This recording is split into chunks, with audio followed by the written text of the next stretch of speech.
ఉండేటువంటి రైతులకు సబ్సిడీ ఎందుకు ఇస్తారు? గుప్తమైన సబ్సిడీ, అది అన్డిక్లేర్డ్ సబ్సిడీ అంటారు. ఇంకో ప్రాంతం వాళ్ళపైన ఇంత భారం ఎందుకు వేస్తారు? వ్యవసాయదారుడు మూటలపైన ఆధారపడ్డా, చెరువులపైన ఆధారపడ్డా, ప్రాజెక్టు పైన ఆధారపడ్డా వానికి అయ్యే ఖర్చు ఒకటే ఉండాలి, ప్రభుత్వ బాధ్యతది. కనుక ఈరోజు తెలంగాణ ప్రాంతంలో జరిగింది ఏమిటి? ఈ రంగంలో భారీ ప్రాజెక్టులలో 85-90% ఇతర ప్రాంతాలకు పోయినాయి. చెరువులు కుంటలు ₹4 లేకుండా పోయినాయి. బావుల కింద వ్యవసాయం చేసుకుందామంటే కరెంటు మోయరాని భారం అయిపోయింది. దీనివల్ల వ్యవసాయ రంగం ఈరోజు తెలంగాణ ప్రాంతంలో ఎంత కుంటుపడిపోతుందంటే రైతుల ఆత్మహత్యలు, వలసపోవడం, ఇదే కొనసాగితే తెలంగాణ ప్రాంతం ఇంకో 5-6 సంవత్సరాల్లో ఎడారిగా మారిపోయే అవకాశం ఉంది. దీనివల్ల ఏం జరిగింది? వ్యవసాయ రంగానికి ప్రధానంగా నష్టం ఏం జరిగిందంటే 1956లో ఎన్ని ఎకరాల భూమి సాగులో ఉండనో 95 నాటికి 4వ వంతు భాగం పడిపోయింది. అంటే 25% విస్తీర్ణం పడిపోయింది వ్యవసాయ రంగం. ఇంకా పడిపోయే అవకాశం ఉంటుంది. రైతులు మాకు నీళ్లు లేవు అని ఒక లొల్లి, కరెంటు మేము భరించలేమని ఒక లొల్లి. అయితే ఈ బ్యాంకులు ఇచ్చే రుణాలది కూడా ఇంకో పెద్ద కథ ఉంది.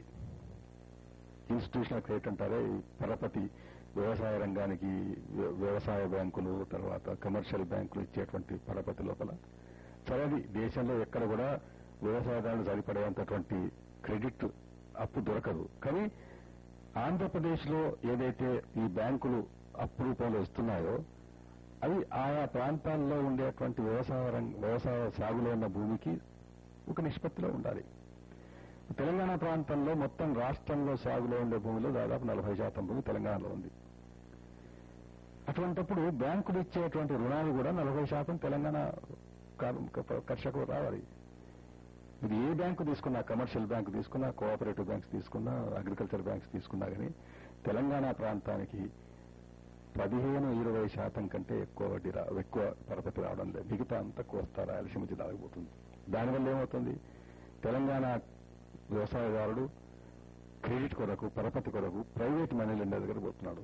ప్రైవేట్ మనీ లెండర్స్ ఇచ్చేటువంటి అప్పులపైన ఉండే వడ్డీ కట్టలేక ఈ మధ్య ఆత్మహత్యల పరంపర మొదలైంది. వరంగల్లో, కరీంనగర్లో, మహబూబ్నగర్లో, మెదక్లో రైతుల ఆత్మహత్యలు ఎందుకు జరుగుతున్నాయంటే ప్రభుత్వ రంగంలో ఇచ్చే పరపతిలో అధిక భాగం ఆంధ్ర కోస్తా జిల్లాలకు పోవడం వల్ల, తెలంగాణ ప్రాంతం వారికి చాలా తక్కువ మొత్తంలో రావడం వల్ల, దానివల్ల కర్షకుడు ప్రైవేట్ మనీ లెండర్ దగ్గరికి పోవడం వల్ల అప్పుల బాధ పడలేక పంటలు నష్టపోయి ఆత్మహత్యలు చేసుకునే స్టేజ్కి వస్తున్నాడు అనమాట. కనుక ఈరోజు వ్యవసాయ రంగం, తెలంగాణ ప్రాంతంలో ఉన్న వ్యవసాయ రంగం కుంటుపడడానికి ఉన్నటువంటి కారణాలలో ప్రధాన కారణం నీటి పారుదల వసతులను కల్పించడం లోపల ప్రభుత్వాలు 44 ఏళ్లలో తెలంగాణ పట్ల చూపినటువంటి వివక్ష. పెద్ద నీటి పారుదల ప్రాజెక్టు తేలేకపోయినా కనీసం చిన్న నీటి పారుదల వసతి అయినటువంటి చెరువులు, కుంటలను కాపాడలేకపోవడం, కనీసం బావులపైన ఆధారపడి బతుకుదా అనుకుంటే కరెంటు ఛార్జీలు భరించరా అనేటువంటి లెవెల్కు పెంచడం అన్నమాట. వీటికి తోడు ఇంకో కొత్త పరిణామం రాబోతుంది. అదే వస్తే తెలంగాణ ప్రాంతంలో ఏ కర్షకుడు బతకలేడు. కంపెనీ వ్యవసాయం అనేటువంటి ప్రతిపాదన ఒకటి ఉంది, కార్పొరేటైజేషన్ ఆఫ్ అగ్రికల్చర్ అని. ఏమిటది? చిన్న చిన్న రైతులు 2 ఎకరాలు, 3 ఎకరాలు, 1 ఎకరా ఉన్నవాడు వ్యవసాయం లాభసాటిగా చేసుకోలేడు కనుక అందరూ కలిసి ఒక కార్పొరేషన్ గా మారడం. వాళ్ళకు చేత కాకపోతే ఎవరో ఒక పెద్ద మనిషి వస్తాడు, వాళ్ళ దగ్గర భూమిని కౌలుకు తీసుకుంటాడు. 1000 ఎకరాలు, 2000, 10,000 ఎకరాలు కౌలుకు తీసుకుంటాడు. ఈ చిన్న చిన్న రైతులందరూ కౌలుకి ఇచ్చేస్తారు. దానికి వాళ్లకు కొంత కౌలు వస్తుంది. సమద ఎకరానికి ఇంత 500-600 ఇస్తారు. ఆ కౌలుకి ఇవ్వడం వల్ల ఏమవుతుంది అంటే తన భూమి లోపలనే అతను కూలివానిగా పనిచేసుకోవాల్సిన పరిస్థితి ఏర్పడుతుంది. వ్యవసాయం చేసే అధికారం వానికి పోయి ఇంట్లోనికి వస్తుంది. దీని అర్థం ఏమిటంటే ఈ చిన్నకారు రైతులు, సన్నకారు రైతులు వాళ్లే వ్యవసాయం చేస్తే ఎప్పటికీ వాళ్ళు అడిగేది మాకు నీళ్లు కావాలంటున్నారు, కరెంటు కావాలంటున్నారు, అప్పులు కావాలంటున్నారు. వాళ్ళు అసలు వ్యవసాయం చేయలేకుండా పరిస్థితి కల్పిస్తే ఈ సమస్యలు ప్రభుత్వానికి ఉండవు.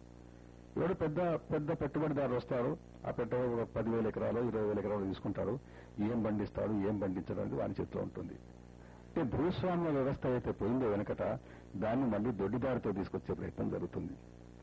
వెనకటి భూస్వామ్య వ్యవస్థకు ఇప్పటి భూస్వామ్య వ్యవస్థకు తేడా ఏంటంటే కనీసం వెనకటి భూస్వామి స్థానికుడు వాడు, వానికి లోకల్ ప్రజల యొక్క అవసరాలు వాళ్ళ హావభావాలు తెలుసు. ఇవి వచ్చాడు బయట నుంచి ఎక్కడి నుంచి వస్తాడు వాడు, వానికి ప్రజలపైన ఏం ప్రేమ ఉండదు. కనుక ఈ పరిణామాలతో తెలంగాణ ప్రాంతంలో వ్యవసాయ రంగం పూర్తిగా శిథిలమైపోతున్నది. ఈ పరిస్థితుల లోపల వ్యవసాయ కూలీలు ఆత్మహత్యలు చేసుకోవడం, లేదా ఉన్న భూములు వదిలిపెట్టి ఇతర పట్టణ ప్రాంతాల కొరకు బతుకు రిక్షాలు నడపడానికో లేకపోతే కూలీగా పనిచేయకపోవడం. మహబూబ్నగర్ జిల్లా నుంచి 14 లక్షల మంది ఈ ఒక్క సంవత్సరమే 14 లక్షల మంది వలసపోయినారు పంటలు పండించుకోలేక. ఏ దారి దొరక్కపోతే నక్సలైట్ ఉద్యమం వైపు ఆకర్షితులు కావడం అవుతుంది. కనుక ఈ భయంకర పరిస్థితుల నుంచి బయటపడాలంటే కృష్ణా గోదావరి జలాలలో తెలంగాణ ప్రాంతానికి రావాల్సిన న్యాయబద్దమైన వాటా సాధించనంత వరకు తెలంగాణ ప్రాంతంలో అభివృద్ధి జరగదు. చెరువులు కూలిపోయిన తెగిపోయిన చెరువులను పునరుద్ధరించాలి. అట్లాగే కరెంటు ఛార్జీలను సబ్సిడీ ఇవ్వాలన్నా వద్దా అనే మీమాంస వస్తే ఆంధ్ర ప్రాంతంలో కోస్తా జిల్లాల లోపల వ్యవసాయం చేసేవాడిని మీరు ఎకరానికి 1000 రూపాయల సబ్సిడీ గుప్తంగా ఎట్టిస్తున్నారు, ఇక్కడ కరెంటుకు ఆ సబ్సిడీ వల్ల మీకు అభ్యంతరం ఏమిటి అనే ప్రశ్న నిలదీసలేకపోతే ఈ విషయాలు వరల్డ్ బ్యాంక్ కూడా తెలవు. వరల్డ్ బ్యాంక్ వాళ్ళు కరెంట్ సబ్సిడీ ఒప్పుకోవాలని ఒక వాదన ఉంది. మరి నీటి తీరువా సబ్సిడీ ఆంధ్ర కోస్తా ప్రాంతంలో ఎట్లా ఒప్పుకుంటున్నారు అంటే ఈ విషయం వాళ్ళ దృష్టికే రాలేదు, ఎవరు చెప్పనే లేదు. కానీ ఈ విషయాన్ని క్షుణ్ణంగా అధ్యయనం చేయకపోతే తెలంగాణ మరింత విపరీతమైనటువంటి దోపిడీకి గురైపోతుంది.